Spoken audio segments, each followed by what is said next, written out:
Bonjour, par ici on se retrouve pour une nouvelle vidéo parfumée. J'ai décidé de vous présenter ou de vous représenter à nouveau les parfums que j'allais porter cet automne.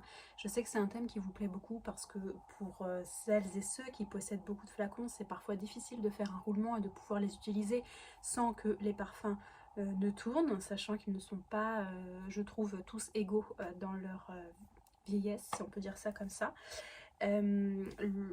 J'en ai très peu finalement parce que j'ai vraiment mis en évidence mes préférés, ceux vers lesquels j'aime me tourner quand j'ai un besoin de réconfort ou quand j'ai un besoin de me retrouver, parce qu'on a beau posséder peut-être plusieurs flacons, il y en a toujours un qui fait ressortir notre véritable identité, ou en tout cas qui nous fait ressortir certains côtés de notre personnalité que nous souhaitons mettre en avant et auquel je m'identifie moi et mes proches. Le premier parfum que je vais vous présenter, représenter, c'est celui-ci. Il me semble que je vous en ai parlé il n'y a pas si longtemps sur mon Instagram ou sur ma chaîne. C'est évidemment le Coco de chez Chanel en version eau de parfum. Je ne porte que cette version. L'eau de toilette est à mon nez vraiment très différente de l'eau de parfum. C'est un parfum que je porte depuis de nombreuses années. Je l'ai eu sous toutes ses formes, le vapeau en 50, le vapeau de recharge et en 100 ml. Alors pour celles qui me suivent sur Instagram, vous avez reconnu ce flacon qui a une histoire vraiment très particulière. Ça fait donc bientôt 2 ans que je le possède. Je trouve que je l'ai quand même bien porté pour un flacon de 100 ml. Alors moi j'adore hein, ce format-là, je le trouve vraiment très élégant. C'est quelque chose qui est très agréable à utiliser. La seule chose, comme je vous l'avais dit une fois, c'est que la bague du vapeau reste souvent coincée en fait à l'intérieur du chapeau et c'est pas hyper agréable. Indépendamment de ça, l'odeur est pour moi une odeur vraiment doudou, réconfortante. Je ne le vous présente plus, hein, c'est un accord patchouli, mandarine, un peu de fleur d'oranger si je me trompe pas, du benjoin, donc c'est une odeur qui peut être assez surannée pour certains. Un peu comme le numéro 5, on peut souvent l'associer à un parfum de dame d'un certain âge. Il n'empêche que sur moi, c'est vraiment une odeur voilà, de doudou, de peluche, de fourrure. C'est un accord qui fait vraiment ressortir le patchouli sur ma peau. C'est un parfum que je porte toute l'année, de préférence automne-hiver, parce que c'est un parfum qui est quand même décrit comme un opulent, je confirme, mais c'est une odeur qui me plaît beaucoup et vers laquelle je me tourne quand même assez régulièrement. Mon objectif étant de le terminer cette année et je pense que ça peut être chose faite. Le deuxième flacon que j'ai envie de vous présenter, c'est aussi un parfum que j'ai évoqué au tout début de ma chaîne. C'est un flacon, vous allez le reconnaître tout de suite, il s'agit de Ambre Sultan de chez Serge Lutens. Je l'avais reçu en cadeau l'année dernière, donc je l'ai quand même porté un peu. Je le précise ici parce que c'est vrai que je pense que les parfums, c'est la catégorie que je possède le plus et c'est parfois difficile d'arriver à terminer certains flacons quand on veut faire un roulement. Ambre Sultan, je crois, c'est le deuxième ou troisième flacon en fait que je possède de cette fragrance-là. C'est pour moi l'un des plus belles ambres qui puissent exister. Ce n'est pas du tout un ambre lumineux ou un ambre joyeux comme on peut penser par exemple à l'ambre de réminiscence, à l'ambre de Bastide. C'est pas un ambre gourmand non plus. C'est pas l'ambre de chez Diptyque, c'est pas un ambre épicé. C'est vraiment un ambre qui est... on parle de fourrure. Mais si je devais vraiment choisir 2 parfums pour évoquer le manteau de fourrure par un froid glacial, de fausse fourrure, ce serait ces deux-là. C'est vraiment un mix entre Ambre Sultan et Coco. Ambre Sultan, voilà, je sais que c'est la signature olfactive de certains et certaines d'entre vous depuis de nombreuses années. Il n'a pas changé à mon nez malgré le changement de flaconnage. Moi j'avais une préférence pour les flacons d'avant. Mais enfin bref, le format rectangulaire reste quand même le même. J'adore la couleur du jus et c'est vraiment une odeur qui a une grande diffusion et qui devient en fait au fur et à mesure de la journée un parfum de peau et on a vraiment envie de se sentir. C'est un parfum qui est à la limite du liquoreux, qui ne va pas être trop sucré ou trop gourmand. Pas non plus trop alcoolisé comme on peut vraiment retrouver dans certaines maisons. Je pense à Ambre Russe notamment.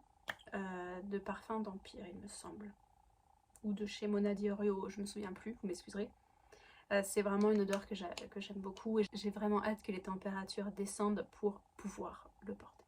Le troisième flacon qui me vient comme ça en tête et que j'ai envie aujourd'hui en tout cas de porter un peu plus, c'est un parfum que je n'ai pas encore évoqué ici, c'est un parfum de la maison Bully. Il fait partie des eaux triples, hein, donc c'est-à-dire des parfums formulés à base d'eau, sans alcool. Alors déjà, la beauté vraiment, je trouve, de cette maison où tout est un peu dans l'esprit apothicaire et c'est vraiment en termes de sensorialité. Il y a une vraie recherche, une vraie originalité. On ne retrouve pas du tout ces odeurs dans d'autres maisons. Voilà ce que je peux vous dire déjà sur Officine Bully. J'ai quand même porté plusieurs produits de cette marque, que ce soit des soins corporels, des gommes à mâcher, des huiles végétales pour le corps, des huiles pour le visage. Donc j'ai quand même testé pas mal de choses, y compris des parfums d'intérieur. Avec plus ou moins des déceptions ou plus ou moins des attentes qui ont été honorées ou pas. Par contre, ça c'est vrai que je l'ai testé totalement par hasard sur un stand et je suis tombée vraiment amoureuse de cette odeur. Alors c'est l'eau triple cèdre du Liban. Il me semble qu'avant il était vendu sous l'appellation Joseph. Je crois que c'était ça et cette gamme a disparu et ça a été en fait reformulé autrement. C'est la même odeur. Je me souviens plus du nom exact, excusez-moi. J'essaie de plus trop préparer vraiment mes vidéos pour que je puisse parler vraiment de ressenti, parce que bien souvent quand j'évoque des notes, moi je trouve ça moins intéressant et c'est pas du tout ce que ça m'évoque. Bon voilà, donc ça c'est sur la beauté déjà du flaconnage. C'est vraiment très très beau, hein, je trouve. Vous secouez bien votre flacon et alors après c'est une odeur de cèdre lacté. C'est vraiment une odeur... il me semble qu'il y a peut-être du vétiver à l'intérieur ou de la baie rose et mélangé au cèdre et mélangé, ça donne vraiment une sensation presque santal lacté pour celles qui aiment bien le santal. Comme moi, j'aime pas tous les santals, mais je trouve que le cèdre s'en rapproche beaucoup. C'est le seul parfum au cèdre que je trouve réussi, qui m'évoque vraiment cette odeur un peu vintage hein, qu'on peut trouver, qui est très rapidement masculine dans le mauvais sens du terme. Il a une excellente projection, il a une très bonne tenue pour un parfum qui est formulé sans alcool. Je l'ai amené au studio plusieurs fois, je l'ai fait découvrir à mes clientes. Non seulement l'odeur leur plaît parce que c'est quelque chose de très recherché, de très original, mais il est formulé sans alcool et c'est vrai que par exemple pour les saisons un peu plus chaudes, c'est vraiment l'idéal, ou si on a vraiment envie d'éviter de mettre sur sa peau des choses alcoolisées.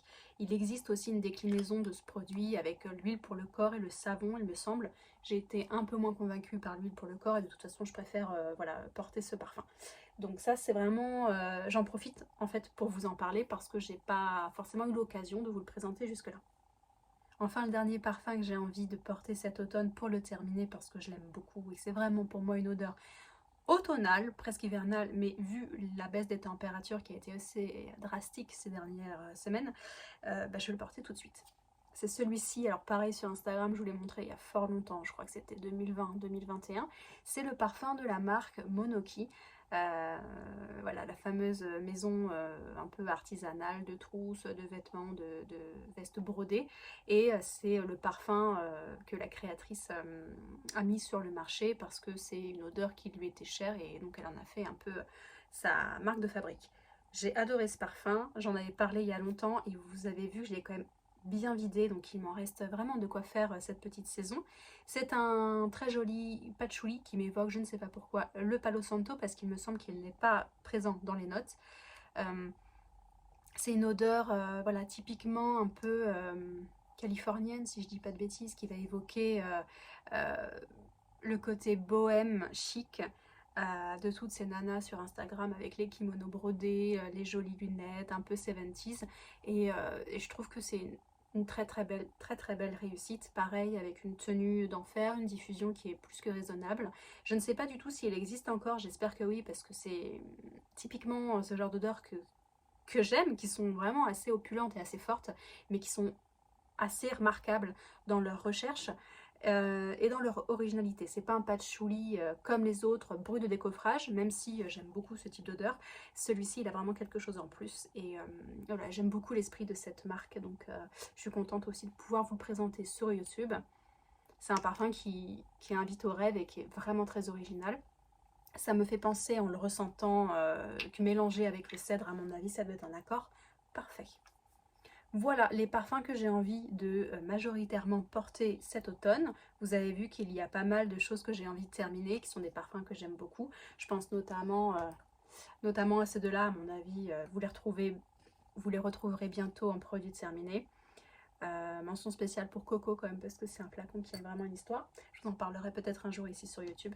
Et voilà, n'hésitez pas à me dire en commentaire quels sont vos parfums pour cet automne. Peut-être que ça me donnera des idées ou envie de ressortir d'autres flacons. Je suis en train de regarder en fait ceux qui sont chez moi et j'aimerais tous vous les présenter, mais je pense qu'à un moment donné, il faut faire des choix. Choisir, c'est pas renoncer, choisir, c'est sublimer. Et j'ai envie de mettre en avant ces 4 parfums qui sont dans ma collection depuis un moment, que j'ai beaucoup porté, que j'ai beaucoup présenté. Mais ça n'empêche pas, par exemple, de penser à celui-ci. Pareil, j'en ai pas parlé ici, j'en ai parlé sur Instagram. C'est un parfum de la maison Obvious que j'aime vraiment beaucoup, qui est le seul oud que je possède et qui est délicieux aussi pour cet automne. Donc peut-être que je le mettrai dans la sélection hivernale, parce que moi en hiver j'aime porter des choses vraiment costaudes, des choses chaudes et des choses qui sont dans lesquelles je peux m'emmitoufler. Voilà, sur ce, je vous dis à bientôt pour une prochaine vidéo. Et puis promis, hein, j'arrive bientôt avec les vidéos que vous attendez. Ciao!